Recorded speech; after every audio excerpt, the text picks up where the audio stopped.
You're listening to The South Stands, a Buckeye football podcast by Ohio State fans for Ohio State fans, on Apple Podcasts, Spotify, Google Play, and SoundCloud.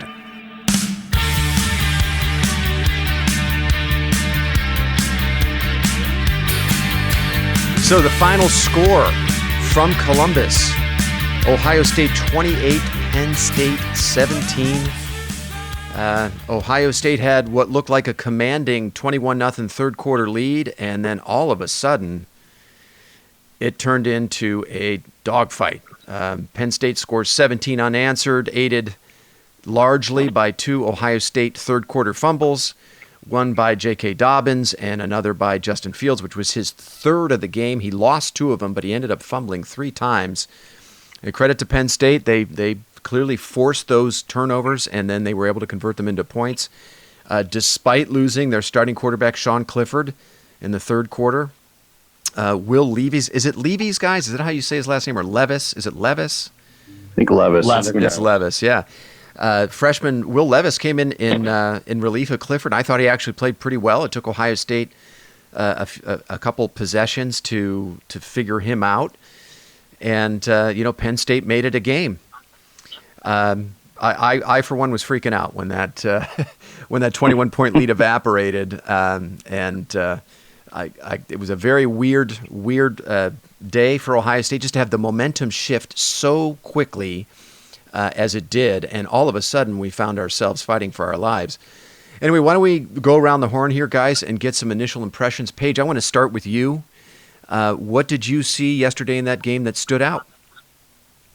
Well, I think you're right, though, man. Like, when they made it 21-7, I mean, talk about everything on the line. If they lose that game, right, they're not winning the Big Ten East. They're not going, to the Big Ten championship game. And probably, I mean, it would take a lot of things for them, to get into the playoff, regardless of what happens next week. I mean, there was ample room to be freaking out across the board. So, I don't think you were alone in that regard whatsoever.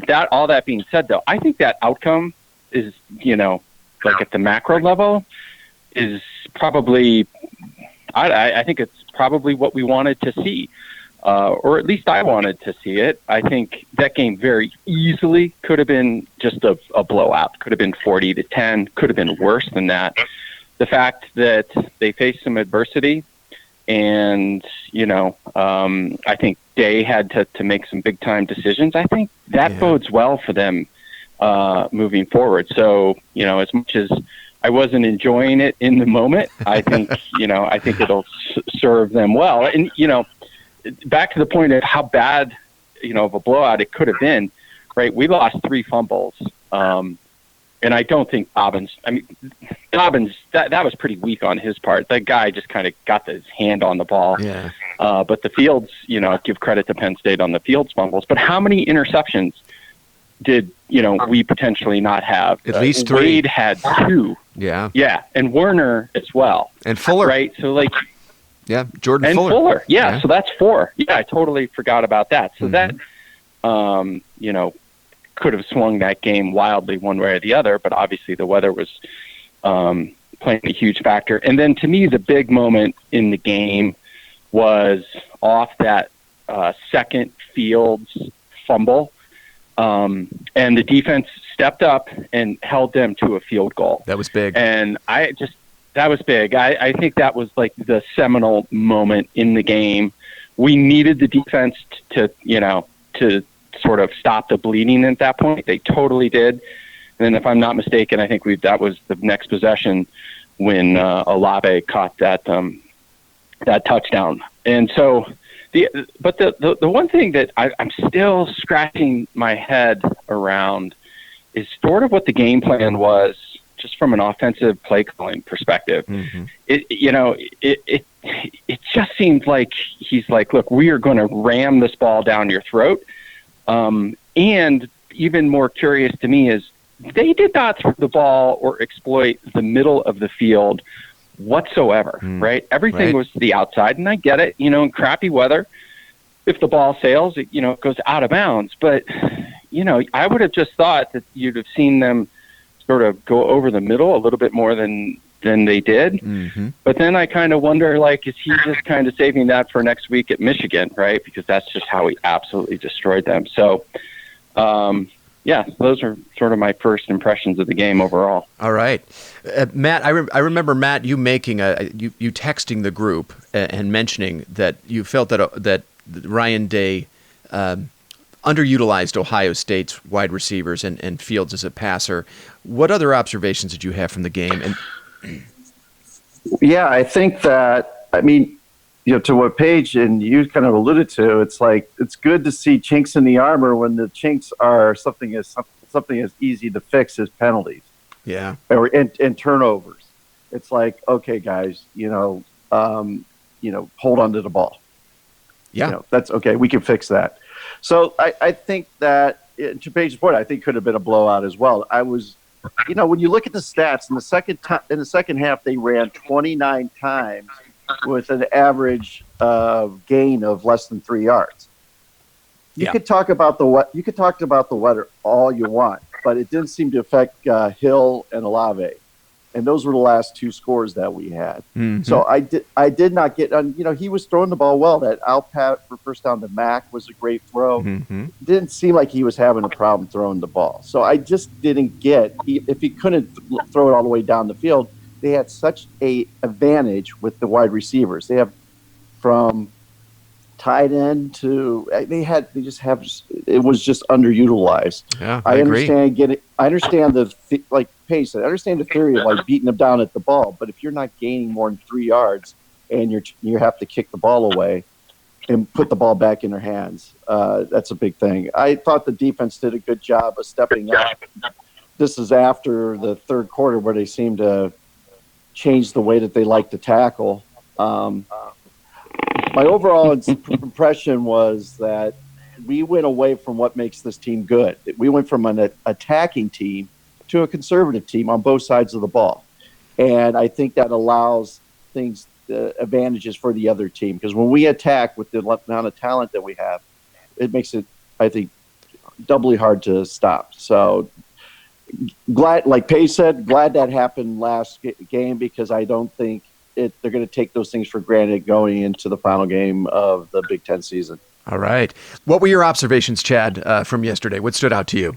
Well, I mean, to Matt and Paige's points, obviously the first half we came out looking like we looked all year, and then Sam said, from Columbus that, the rain was starting to come down. It was 40 degrees. The temperature was dropping rapidly. I think a couple things. I think that, weather, we played a little bit more conservatively, obviously, due to that element. And I also think, Paige, I think you just mentioned this a few minutes ago, that I don't think he was I think he was saving some stuff for next week.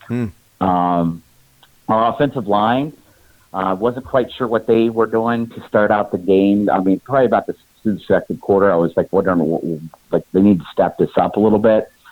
As far as the turnovers, the Fields' knee was down. I don't know how, but the replay guy missed two plays yesterday. I mean, Fields' knee was down, and that should have been overturned. No question about it. No, I mean, Stevie Wonder could have seen that. So, Olave had some great. I mean, Fields could throw the ball, man. Yeah. I mean, that throw that he backed up, and we had three receivers lined up on the right side, and KJ Hill just backed up. That was a rocket over there, man. Yeah. And JK, I mean, the guy is just a stud. I mean, he is a beast. Yeah, he was good. He deserves to be in New York. But, it was just, like I said, I was down for a little bit through the second quarter, but I thought it was a great, one thing negative I will say about it is why it took Halfley and Madison so long to make a defensive adjustment on Levis. The kid ran the ball 15 times, for 5 to 7 yards, and I was trying to figure out why we weren't plugging up the middle. But, obviously we've got that figured out, But overall, I mean, I think we played a great game. We let them act in turnovers. You think about a couple drop balls, turnovers. That game should have been 48 to 10, So But overall, man, I'm excited. It's done. It's over. I'm glad we got some adversity going into a fourth quarter that we haven't had all year, and man, I'm looking forward to next week. Excellent, good take, Mr. Gallagher. You were there in person. Why don't you give us your initial impressions of what went down in Columbus yesterday? Yeah, I'll be the first one to say the weather wasn't great because I was there, and it did suck. But honestly, they've got to deal with it. It's going to be 38 and a frozen mix next weekend in Ann Arbor. Mm-hmm. Prediction is the same weather, so they better learn to deal with it. I didn't think Fields. I agree with Chad. He had some great throws. He also had some bad throws. He had a throw that should have been intercepted, but Olave did a great job in the first quarter of being a defender. He underthrew it. Mm-hmm. He underthrew the touchdown pass to Olave, and Olave just wasn't going to let the guy get it. That was a good throw, or a good catch, and not a great throw. And so I just didn't feel like his long ball was on yesterday. And then, there's just no way that you can look at what happened and think those 3 turnovers, if you give us the touchdown and take away the 2 that we gave them, which I know you can't, and whatever, but honestly, the score should have been 35-3, and that would have been the game we were all expecting. And 2 turnovers on 2 consecutive possessions with guys fumbling the ball, it just was kind of sloppy, and it was a bit of a sloppy day.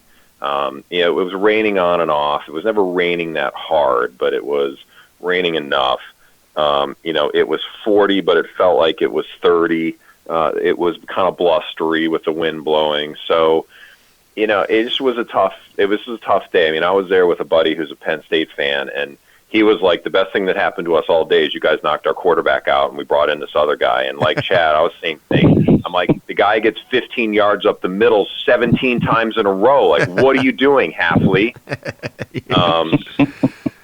And so, I don't know, there were just a bunch of things like that. None of them were big, but it all kind of went Penn State's way in the second half. Yeah. And, they dropped the ball twice, too, on snaps, but got them back. Yeah. And so, look, I think it was one of those games that they fought through.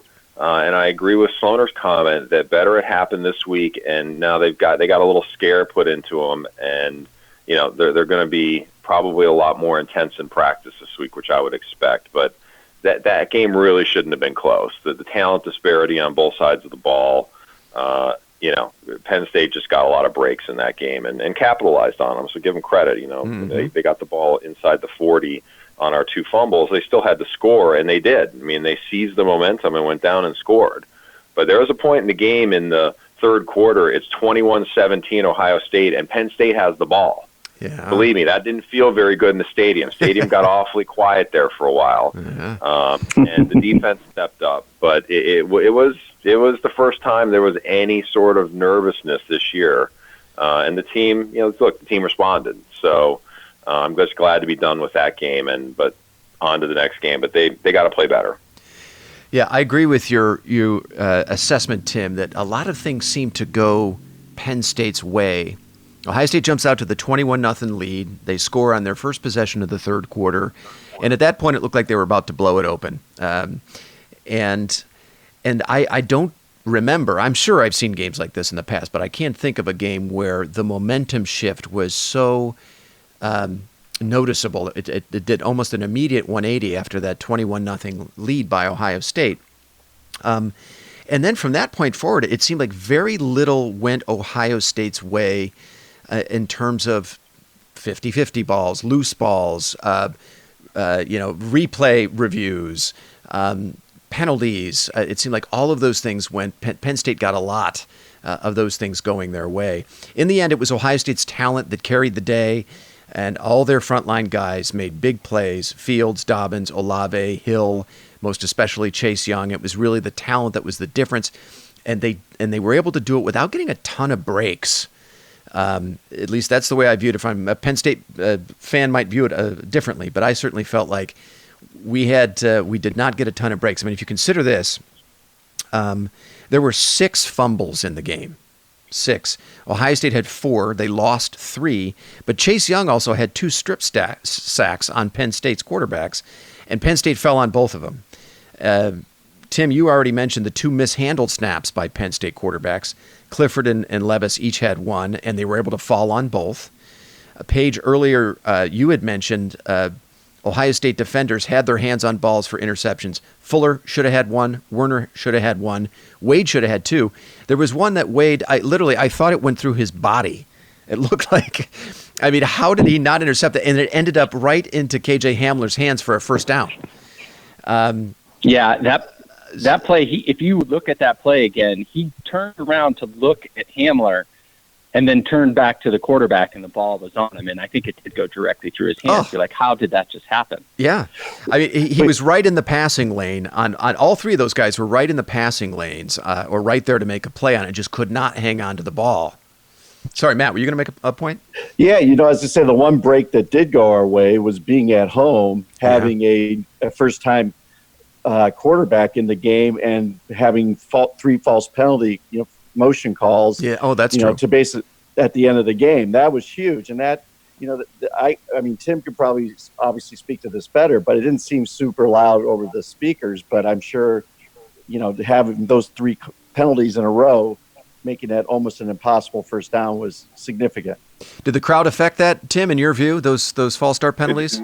No question. No question. That was the crowd getting into it. And then towards the end of the game, when Penn State had the ball, literally Chase Young was standing in the middle of the field, raising his arms up and down, getting the crowd going.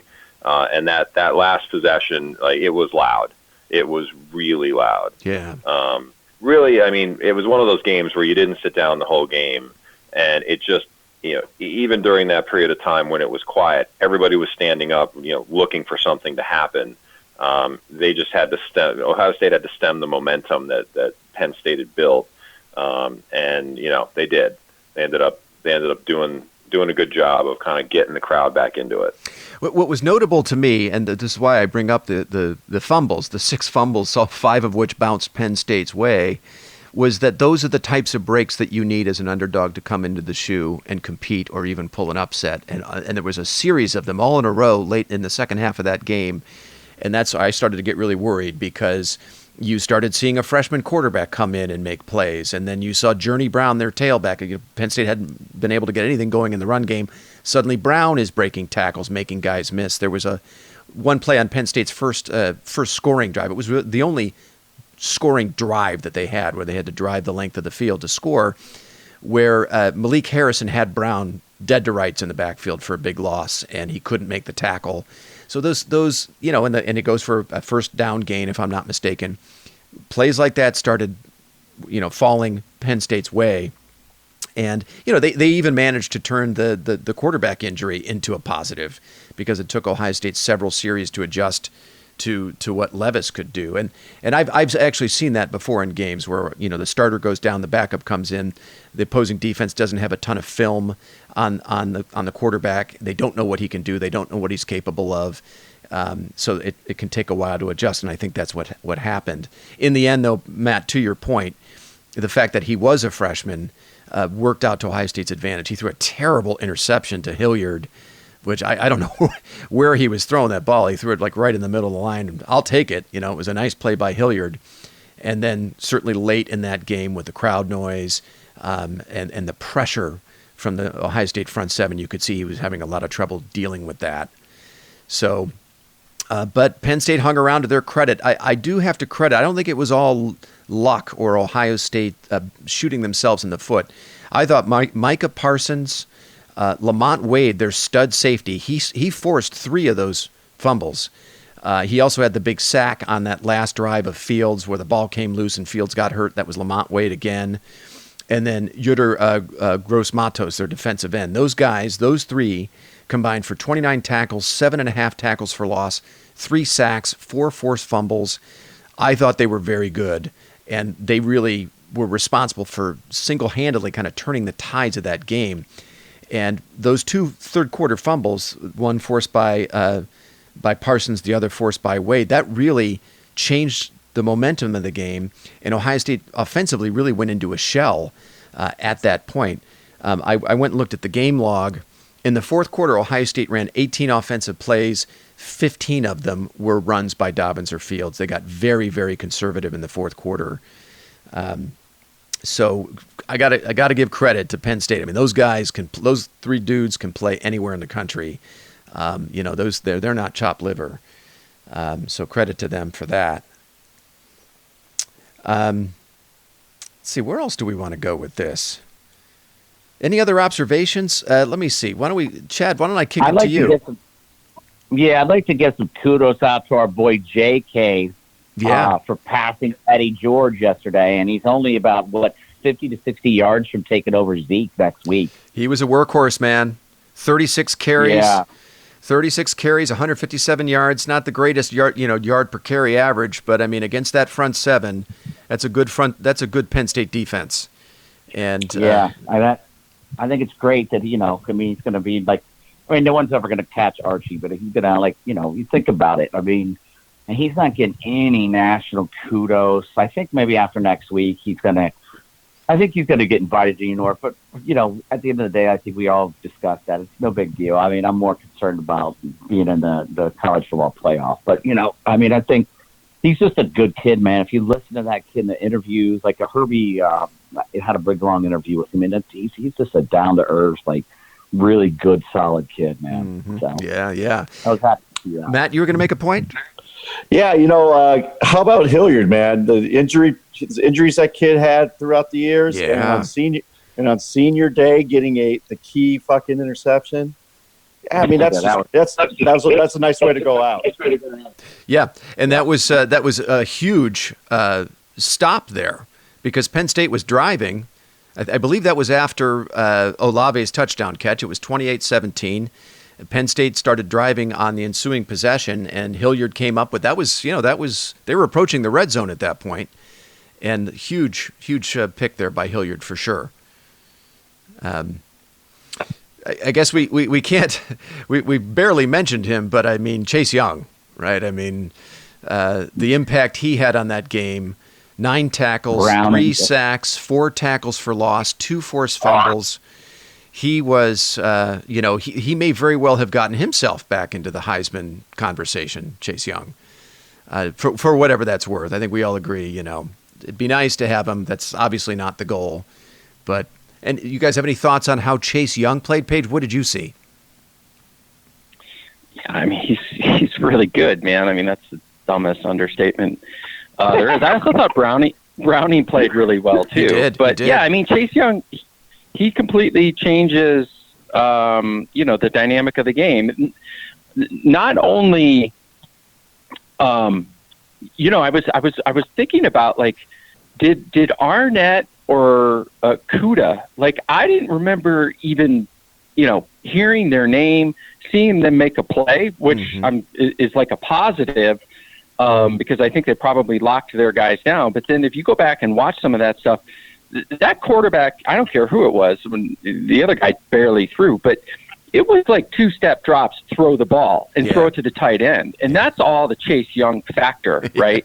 You can't sit back there and do 7-step dropbacks and expect to have an effective pass rushing or passing attack because that guy's coming. And, I think a lot of that just goes to even how he's not necessarily affecting the game, in the moment, but how he's affecting the scheme of teams when they're trying to go up against him. Because clearly Penn State just didn't want anything to do with it. No. It was just obvious. Chad, you had referenced it earlier, and then Paige, you mentioned him. Baron Browning did have a hell of an impact on this game. He finished with 7 tackles. He had 2.5 tackles for loss and 1.5 sacks. He was big for them late in that game in the fourth quarter. Chad, were you going to say something about Barron? Yeah, I know, Gag, we've all talked about this, man, but just you, Matt, he's big for us. I mean, you see, we missed him the last couple of weeks. I'm so glad he's back to 100% for Michigan next week, but the talent that got wasted from having Shiano and Bill Davis, could you imagine how good that kid would be this year? Yeah. I mean, Jesus Christ, but anyways, and I'd also want to get, and I'd like to move on to Timmy and Sloaner there, but I want to give kudos to Wade because he covered Hamler really well yesterday. Yeah. It seemed like both he and Okudah were taking turns on Hamler, and I tell you, credit to the Ohio State defense. They held Penn State to a season low, 227 yards of total offense. Pat Freiermuth, their star tight end, 6 catches, 40 yards. I thought Pete Warner did a hell of a job covering him. They really, he really didn't hurt them at all. KJ Hamler had 3 receptions for 45 yards, so they did what they needed to do against Penn State's frontline guys. So kudos to them for that. Tim, what other observations did you have from the game that you wanted to mention? Well, I've got an interesting nugget for you guys. So I was talking to Chase Young's dad on Friday night for about 20 minutes. And we talk about a lot of different things, but I was super impressed. First of all, he's a super impressive guy. He played football and basketball in college. He's bigger than Chase. And he's he's a super disciplinarian. He was like, my advice to Chase is go out there, play your game. When you get a sack, he's like, no celebrating, go back to the line, get back to business. Just forget about what went on the last 2 games. You didn't do anything wrong. And he actually said it's a little bit of his own fault as to what happened, because there's some stupid, arcane NCAA rule about a friend has to be somebody you've known for at least 4 years. And I guess this guy that loaned the money, they hadn't known for 4 years. And so that ultimately was the crux of the violation of borrowing money from that guy, which is complete fucking bullshit. But I was there with my buddy, and he asked him, how did Chase and you come to pick Ohio State? And Mr. Young basically said, look, at the end of the day, it was down to Alabama and Ohio State. He said, we went to Alabama, we walk in, and everybody treated us like it was a privilege for us to be there. They said, if you see Nick Saban, don't say anything to him. Don't get his attention. He's busy. He's walking around. You'll get your 15 minutes with him, but that'll be later. Just keep yourself quiet, and we've got an agenda here for you, and we'll stick to the agenda. Said on the other hand, he came up to Ohio State. Urban Meyer had him at their house. Everybody was totally open and friendly, and he said it felt like a family. And he's like, here I am. I'm going to leave my kid here for the next 3 or 4 years. Like, where do I feel better about having my kid?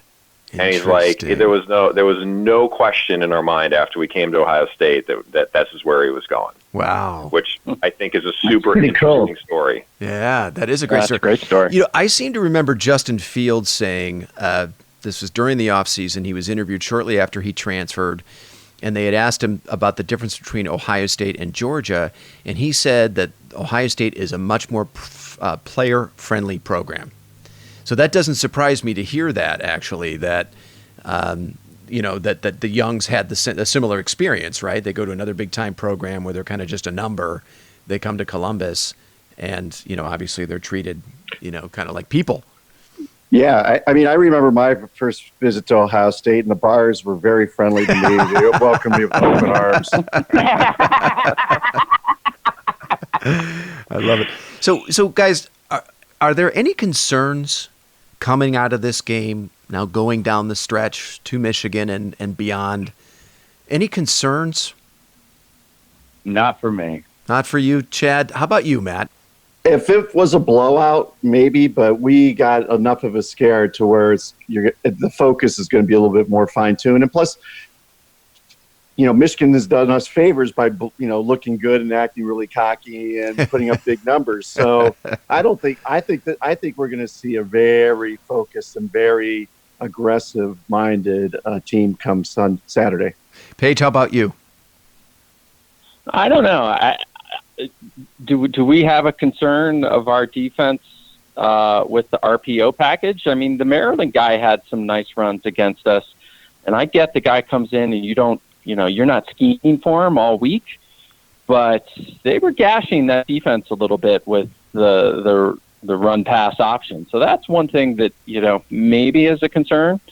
The other, I was going to say, the offensive line, but I'm just going to credit that to, Penn State's got the number 1 rush defense in the whole country, and they would open up some holes, but there were many times where Dobbins was just running into a complete brick wall. So that one, not as much, but I don't expect Michigan to run that package. But that one might concern me, if anything. Yeah, I mean, Shea Patterson's a good athlete, and he can hurt you with his legs. I don't know. There might be something there. We'll see. Tim, how about you? Any concerns coming out of that game going into Michigan? Nah, not really a lot of concerns. I mean, that wasn't our best game, and as I said, it's been said, I'm happy it happened this week at home. I think the weather seems like it's going to be similar up there, and we'll be more ready for it because we just played in it. But, I think bigger of a concern for me isn't any sort of specific thing, but just is Ryan Day ready for this moment? Mm-hmm. And is he going to have the team ready to do what it takes to go up there and beat a team that has momentum, that has playing with a ton of confidence, is playing at home, and that, pretty much this is their season. If they win this game, they'll look back on the season and say, yeah, whatever, a couple bad losses, but hey, we beat Ohio State, we beat Michigan State. It was a success. On the other hand, if Michigan loses next weekend, it's going to be another disaster. It's going to be another debacle. Harbaugh lost to Penn State, lost to Ohio State again, and who knows what, they'll probably lose the bowl game again. And so, this is their national championship. And I guess we'll see, is Day ready for this moment? I think he probably is, but, we'll talk about this later this week. That is going to be an absolute dogfight next week. I agree. The Justin Fields and ball security is a little bit of a concern for me, because I think going forward they're going to need to use him as a runner. And he has had trouble hanging onto the football this year as a ball carrier. And the other thing, he relies... You have to let him be a playmaker, because he is a playmaker and he has extraordinary playmaking ability. But I still think he's figuring out the limitations and understanding of when he should leverage that playmaking ability and when to rein it in. And we saw that a few times yesterday, in particular on Ohio State's last possession, which should have been a possession where they run out the clock and win the game. You're up 2 scores. You've just come up with a stop. Really, all you have to do, you don't even have to retain possession. You can punt it away. That's fine. But you just can't have a colossal mistake that would lead to a quick and easy points for Penn State. And I thought we saw both the youth and inexperience of Fields a little bit on that drive. And I think we also saw a little bit of inexperience on the part of Ryan Day on that final drive. I just thought it was an odd choice, an odd decision by Fields to, on the very first play from in that possession, to run out of bounds and take a 5-yard sack. First of all, to run out of bounds, take a 5-yard sack, you're out of the pocket, just throw the ball away.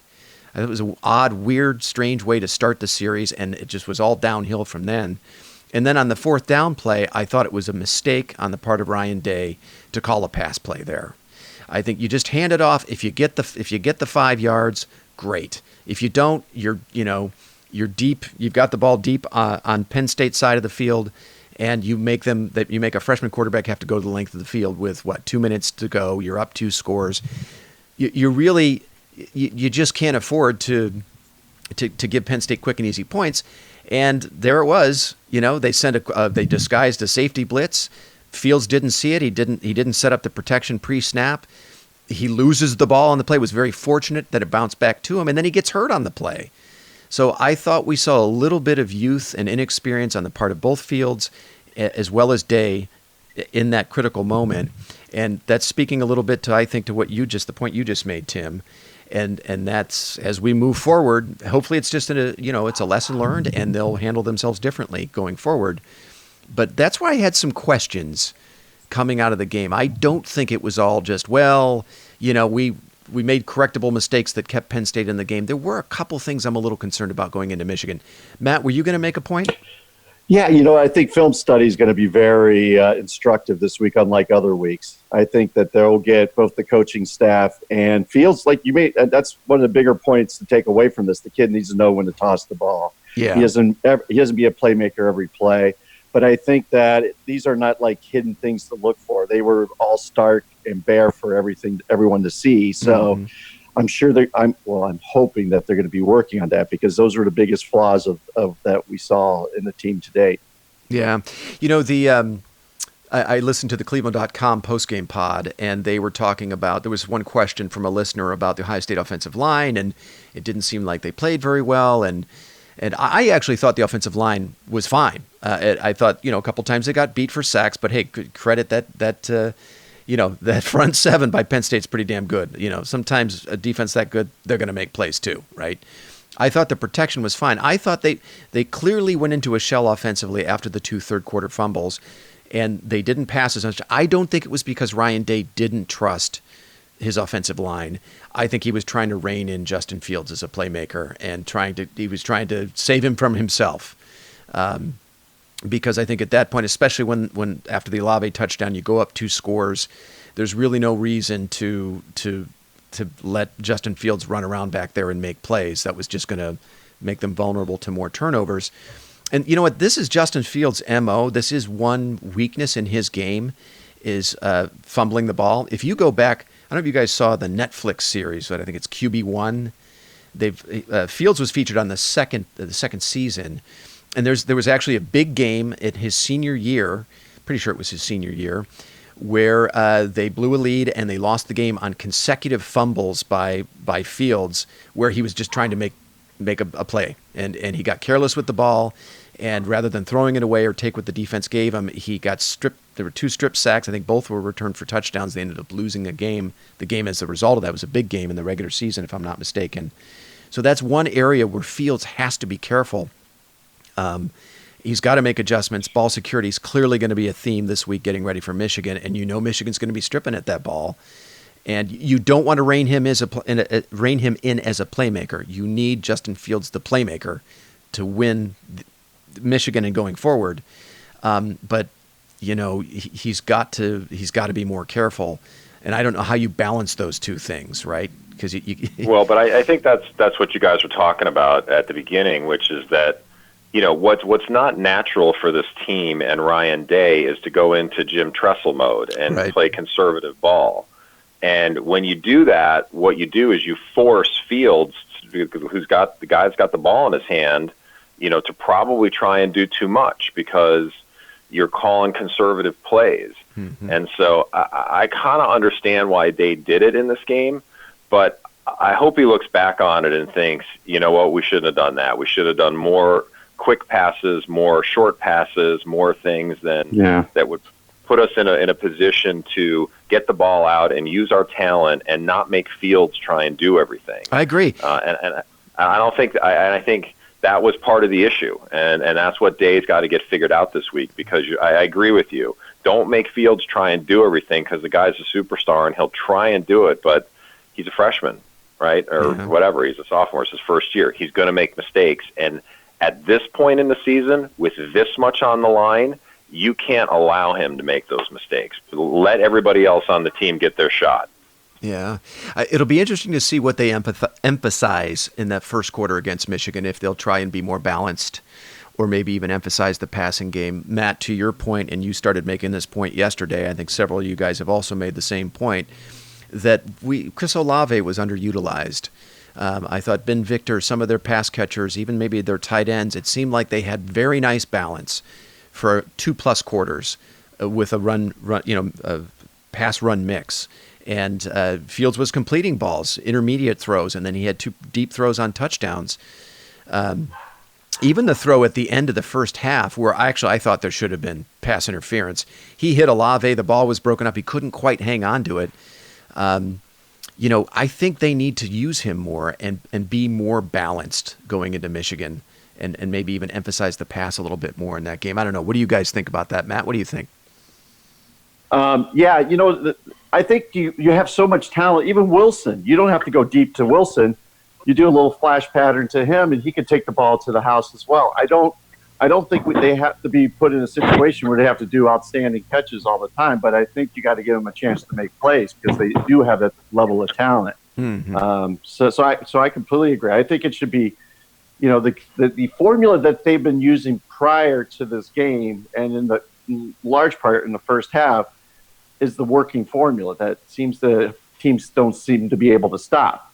I think when they go into Tressel mode, they become a little easier to stop. Chad, what do you think offensively? What should Ohio State's approach be going into Michigan? You know what? I think we just need to stick to the formula we've been doing. I think the offensive line, they step up, play like they've been playing, feed the ball to JK. I think we need to spread it around like, Wilson. Give him the ability to, throw the ball out into the flat. Let's see what he can do outside of he never gets to return the punts because it seems like it's always a fair catch. But, and Olave, like I said, there's so many weapons on that team. I mean, how do you like a defensive game plan? You've got Olave. Mack had some great catches yesterday. KJ Hill.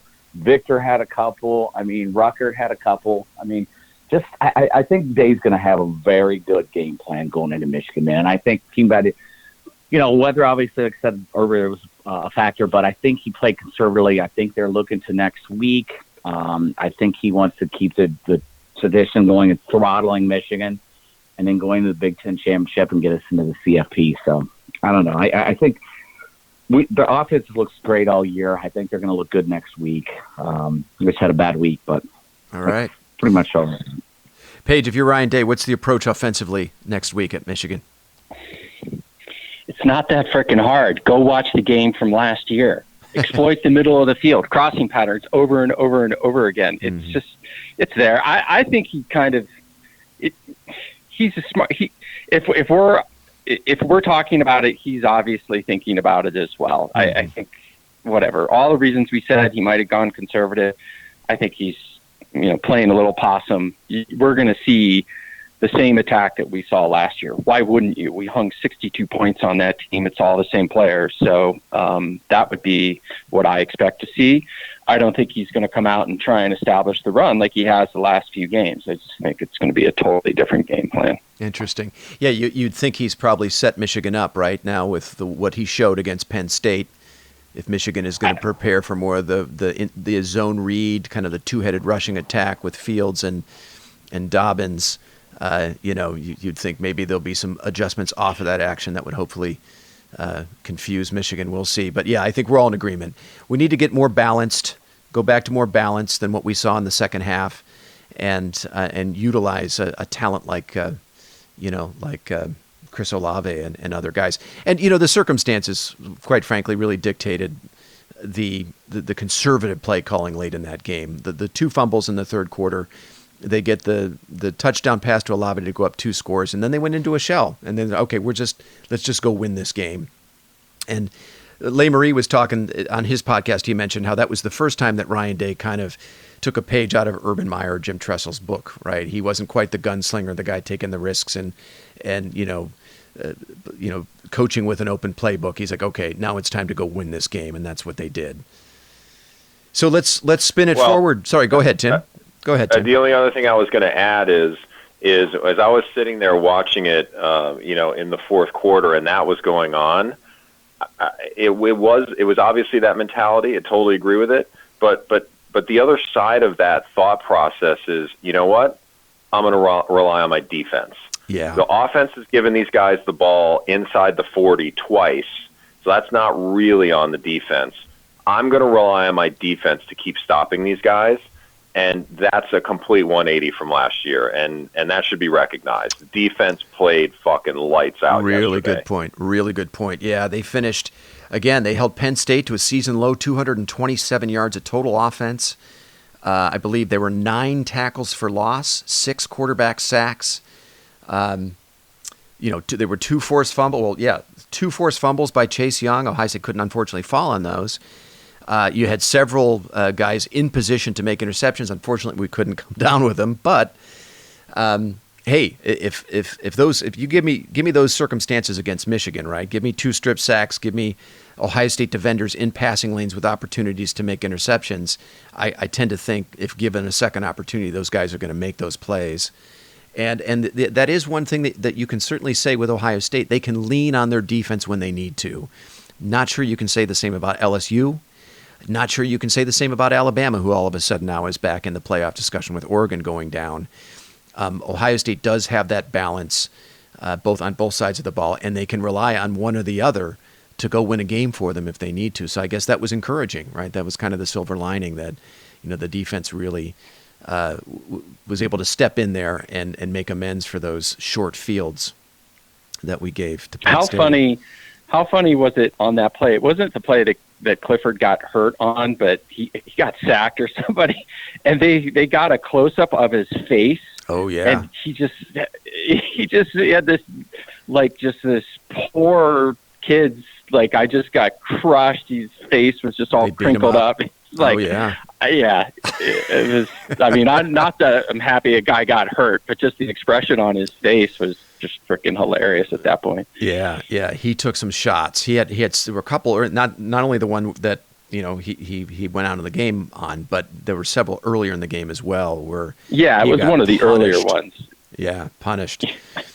So I wonder. Well, let's spin this forward to Michigan. Let's just take a peek at the Michigan matchup next week.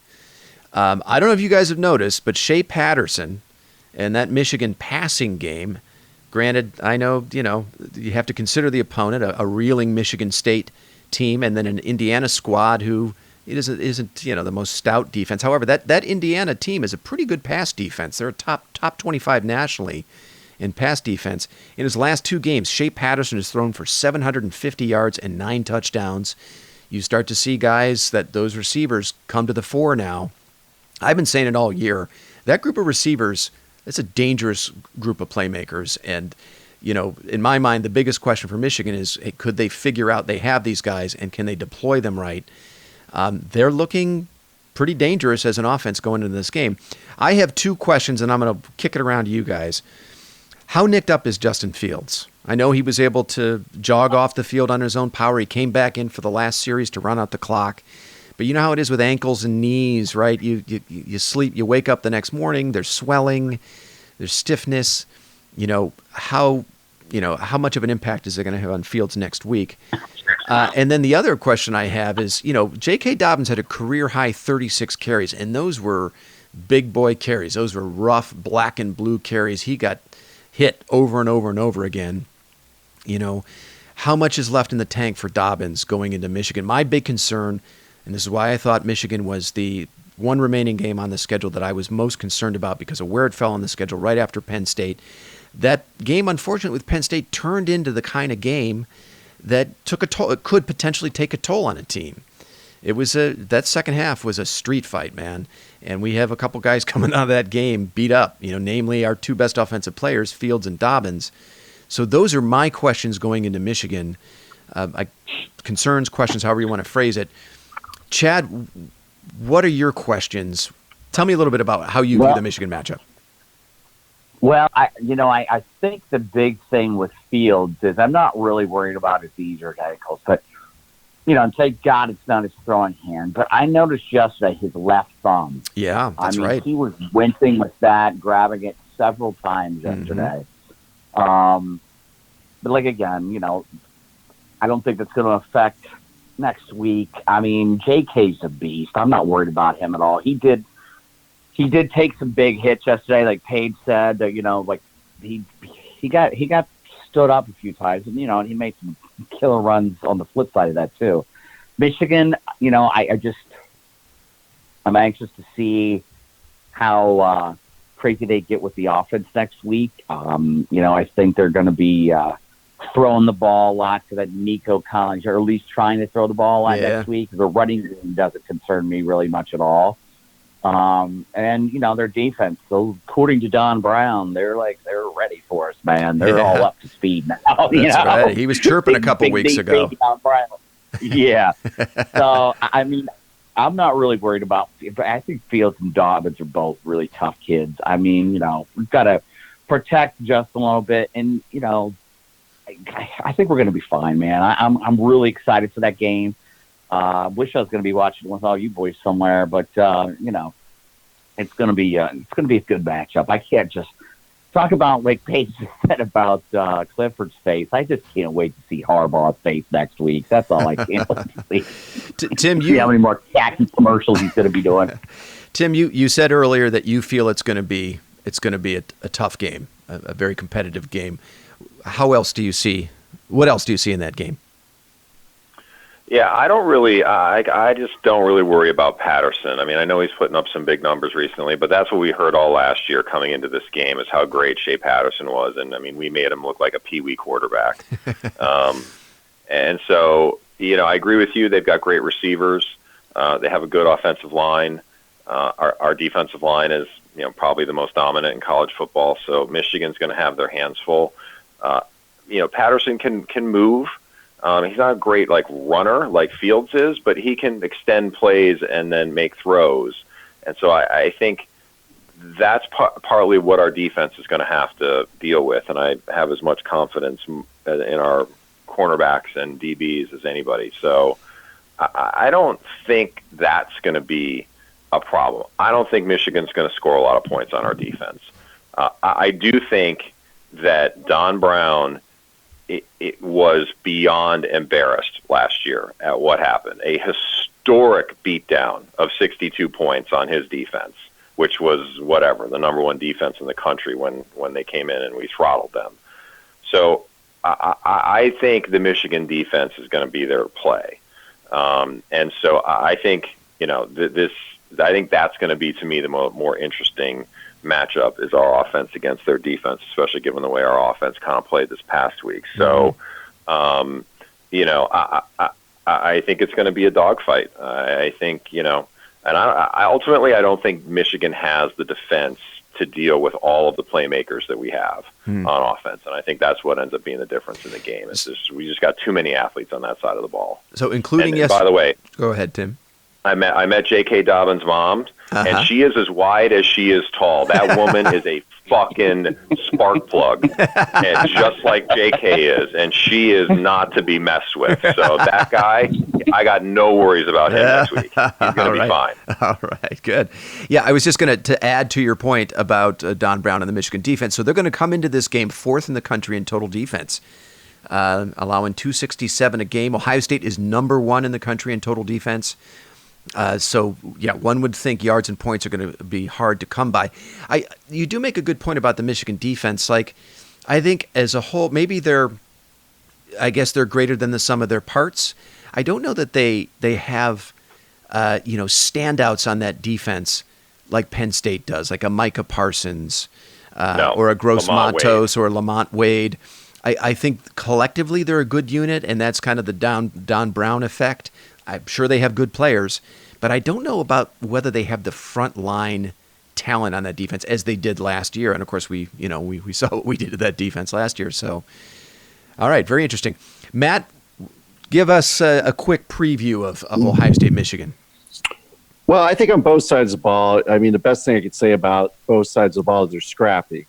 But what I will say is, do you think the Michigan wide receivers are as good as Penn State's? Do you think Clifford and Patterson, who's better between the two of them? My point being, they don't have a strong running game. The thing that really worked in my mind against Penn State was that they were running the ball while doing short things really well. They did almost nothing past 15 yards and out. So I'm not really worried about their offensively. I'm worried about maybe the Patterson's legs, or if they do little screen passes and things like that. Defensively, I mean, there's nothing, to your point, no one that stands out in that group. They play well, but not great. I mean, Wisconsin did very well against that defense. And that's true. I just don't, there's nothing about either sides of the ball that makes me worry. The only thing that makes me worry about them is that they've been winning the last two games in impressive fashion against middling teams. Yeah. So that usually acts as a natural steroid to their fan base, so they're all enthusiastic. So, which is fine. So, bring them on. All right. Paige, I know you and I were kind of in agreement about this Michigan game being Ohio State's toughest remaining game. You still feel that way? Yeah, for sure. I'm officially pretty nervous about it, to be honest with you. But I think we win or lose this game based on Wade, Arnett, and Okudah, and locking their guys down. I mean, they put those guys just on islands now. And, I fully expect Michigan to make some plays. Collins, we've talked about, they've got good wideouts. But all three of those dudes are playing on Sunday. And, then I think it completely affects the scheme that Harbaugh can run because, we got our guys out there on islands and we'll live and die with that. But then we got Chase Young and those guys are coming. And so you can't do these big 5-step dropbacks. And I think that affects everything. And I think that is our big advantage in the game. But I think it's going to be a really close game. I wouldn't say every year you say that. I do. I was going to say that every year I say that, but history dictates it. And by the way, we all called a blowout yesterday, and it didn't happen. Yeah. Now, a lot of turnovers, a lot of fumbles, but these are tough games, and it is a brutal back-to-back. It's a brutal back-to-back. There's no doubt about it. Yeah, that's what I'm worried about is just, how much is left in the tank for Ohio State. Now, it's a good thing that they have a lot of depth. They rotate a lot of guys in on the defensive line. They don't have quite the receiver rotation that they did last year, but they rotated a lot of players in there. If they have to turn to Master Teague at some point in the running game, and I expect they probably will. I don't know if they want to give Dobbins another 37 carries next week. That's a player that you can trust, and I think that's probably going to happen. I do think it's interesting. Michigan is not particularly balanced on offense, and I think their strength is in the passing game. They're going to look to utilize those receivers. They're going to look to move down the field, and with the pass, they're still not a very good running team. They're 76th in the country in rush offense, and I would expect the approach defensively is to make them one-dimensional, take away the run game. You're not really worried about a guy. You have to cheat a safety up or play extra men in the box to deal with Michigan's running game. And I would think then, if you're having Shea Patterson drop back 40 times, he might make some plays, but I would trust Chase Young's going to make some too that could really alter the game. But I'm officially with you, Paige. I'm nervous about this game. And I do not see a blowout in this one. Yeah, I hear you guys on the back-to-back thing, and I think it's awful scheduling. But if you take the long look over the entire season, most of Ohio State starters didn't play a 4-quarter game all year or hardly any 3-quarter games. Right. So on the whole, Ohio State should be pretty well rested, That's a good point. These kids ought to be able to go 2 games, right? Agreed, Sammy. Yeah, well, Chase Young just had a 3-week vacation, so a 3-week hiatus. Right. So of any guy in that defense we want rested, that's the one guy. Yeah, you're right. Maybe I'm overblowing this back-to-back situation with these 2 tough opponents. Maybe I'm overstating it. But that's 100% true. However, the emotional side of college football is gigantic also, and that factors into that brutal back-to-back, and that was a tough win. So, getting up emotionally, from the Penn State game to the Michigan game is, probably easier said than done, and it seems counterintuitive to us for some reason, but that's why, teams are always looking ahead and getting beat and stuff, weird shit like that happens. Mm-hmm. So, a lot of this now, and it might have been you, Tim, that said it, this now falls on Day to manage this next week. And it'll be interesting to see how he does it and how they come up and how they start that game with, next week. Are they just fired up or do they have a little bit of a hangover? And I don't think you can just say 100% they're going to be fired up. Well, it seems to be emotionally taxing for some fans as well. It certainly wasn't my case. Yeah, the other thing is that this game has no bearing on the standings. Ohio State has already wrapped up its the division and punched their ticket to the Big Ten title game. So yeah, does that affect the mentality? I don't know. I think there's enough experience on this team, veteran experience of guys who've gotten close to the playoff, have been left out on the outside looking in the last 2 years, that I trust that experience. I think they'll be ready to go, but I'm expecting we're going to get Michigan's best, and I think it's going to be a hell of a game. Maybe the best game that we've seen since Harbaugh's come to Michigan. And that's a good point about the experience because, there's going to be a lot of seniors wanting another pair of gold pants. Yeah. That and their first trip to the playoffs. Having been I guess the senior class would have been on the part of that 2016 team that made the playoff, but I would just think it eats at Ohio at the leaders of that team, the Chase Youngs and those guys, that they've been close just on the outside looking in the last 2 years in the playoffs, and I would hope that's a motivating factor to keep them sharp and ready for Michigan.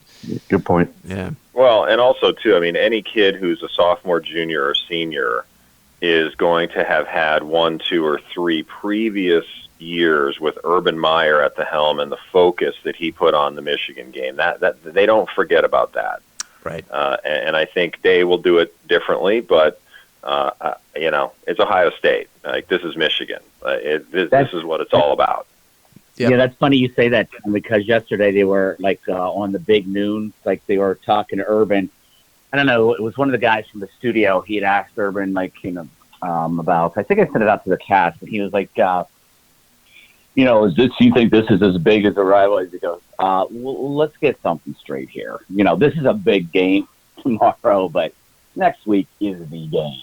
Okay. And he said it 3 times. It was great. Yeah. Well, that to speak, to Tim's point, right? That's kind of written into the DNA now of these veteran players who are leading this team, that the Michigan game is important, and how you perform, how you play in that game, matters. It's important to your legacy, not just to the standings, not just to a playoff run. I take some comfort in that as well. What's the line? Oh, that's a good question. 11. It's 11. 9. It's on. It's just 9-point favorites over Michigan. Wow. Okay. It's on 11 Warriors. 9. All right. Okay, guys. 9. Any other thoughts on either Penn State or Michigan before we wrap it up?